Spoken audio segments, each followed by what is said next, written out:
అదే RTV app వార్తల్ని క్షణాల్లో చదివే అవకాశం ఉంటుంది. ఒక న్యూస్ పేపర్, ఒక టెలివిజన్ ఛానల్ మీ చేతుల్లో ఎప్పుడూ ఉంటాయి. తమకు కనీస వేతనం ఇవ్వాలి, ఉద్యోగ భద్రత కల్పించాలని డిమాండ్ చేస్తూ ఆశా వర్కర్లు కరీంనగర్ జిల్లా కార్యాలయం, కలెక్టరేట్ కార్యాలయం ముట్టడికి ప్రయత్నించారు. దీంతో భారీగా హాజరైనటువంటి పోలీసులు వారిని పంపించడం జరిగింది, దూర ప్రాంతాలకి తరలించడం జరిగింది. అయితే 18,000 రూపాయలు గతంలో ఇచ్చినటువంటి హామీని నెరవేర్చాలని చాలా రోజుల నుంచి డిమాండ్ చేస్తున్నారు. చాలా ఇబ్బందులు ఎదుర్కొంటున్నాము, ఉద్యోగ భద్రత సరిగా లేదు, సరి అయినటువంటి వేతనం లేదు, పని భారం అధికంగా ఉంది అని చెప్పి ఆందోళన వ్యక్తం చేస్తున్నటువంటి పరిస్థితి.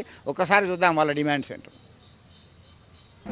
నా పేరు మారెల శ్రీలత, ఆశా యూనియన్ జిల్లా ప్రధాన కార్యదర్శిని. ఈరోజు ఈ కరీంనగర్ జిల్లాలోని ఆశా వర్కర్లు అందరము ఈ కలెక్టరేట్ వద్దకు వచ్చి ఆందోళన కార్యక్రమం చేస్తూ ఉన్నాము.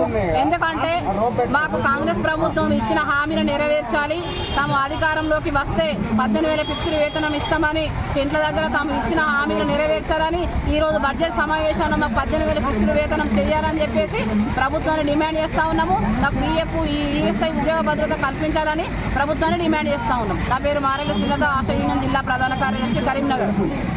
మరిన్ని వీడియోస్ కోసం ఛానల్ ని సబ్స్క్రైబ్ చేయండి, లేటెస్ట్ అప్డేట్స్ కోసం వాట్సాప్ ఛానల్ ని ఫాలో చేయండి అండ్ లింక్ డిస్క్రిప్షన్ లో ఉంది.